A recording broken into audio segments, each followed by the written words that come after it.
হ্যাঁ দেখুন দাদা কি সুন্দর করে রুমগুলো তক করে পরিষ্কার করছে। দেখেন গাইস, ছেলেটা নয় একদম নায়ক ছেলে।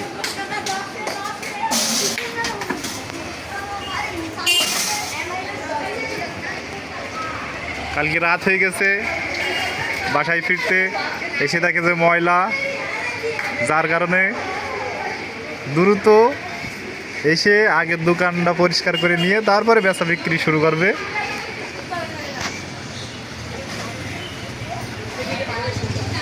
দেখছেন গাইস, সুন্দর করে পরিষ্কার করছে।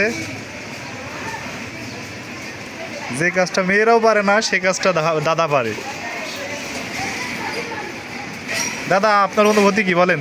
আমি সবসময় পরিষ্কার পরিচ্ছন্নতা সবচেয়ে পছন্দ করি, নিউট অ্যান্ড ক্লিন। আর আমার ভাষায় একই রকম, আমি সবসময় পরিষ্কার পরিচ্ছন্ন পরিপাটি থাকাটা আমার সবচেয়ে বেস্ট, আমি পছন্দের জিনিস এগুলো। আর পরিষ্কার পরিচ্ছন্নতা ইমানের একটা অংশ।